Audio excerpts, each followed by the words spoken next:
Turabaramukije bakunzi mwese b'ikiganiro igihe cacu, twizere ko muguwe neza aho muherereye hose.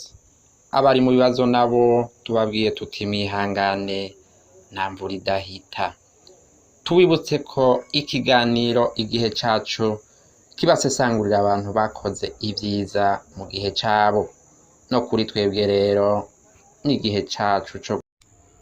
Mu kiganiro igihe cacu c'uno musi rero tubabwira ko umuntu ariko arakora ibintu bidasanzwe, uwo nawe si uwundi ni nº5 des experts en leadership dans le monde, nomero 1 mu bahinga bigisha ibijanye n'uburongozi kw'isi yose.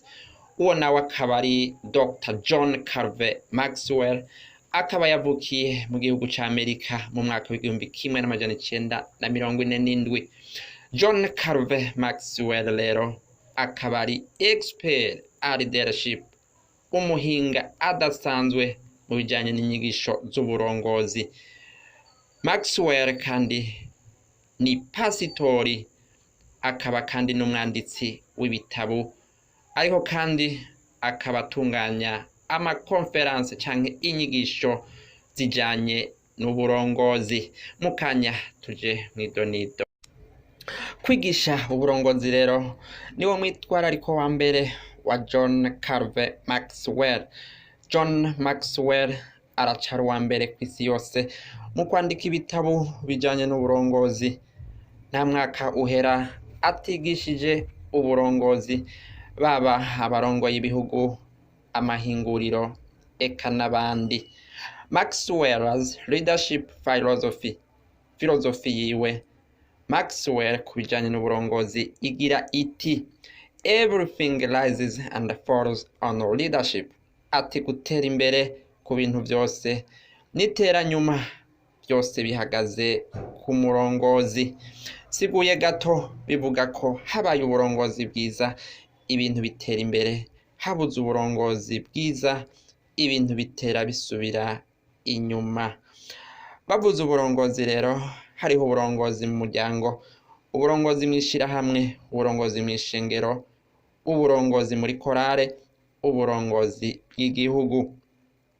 Kubwa John Maxwell rero umurongozi n'uwuja imbere abandi mu kubarongorera mu nzira zibateza imbere kugira bashike ku migambi bipfuza.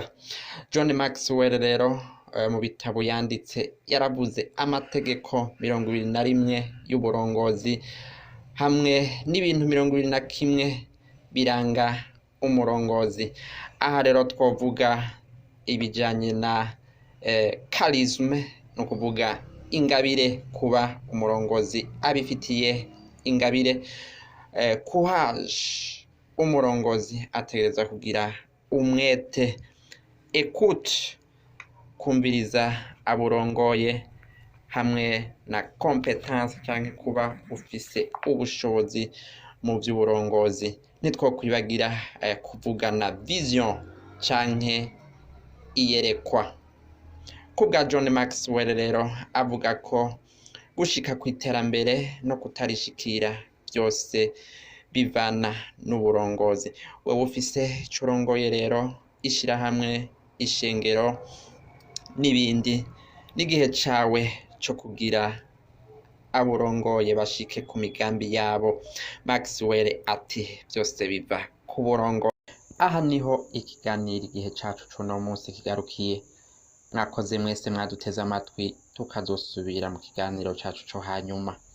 Mwari kumwe na Tarsis Nzosaba, uwabateguriye yongera abashikiriza ikiganiro. Ndabubaha mwese, mugira muba mwubahwe, Imana ibahezagire. Harabakoze mu gihe cabo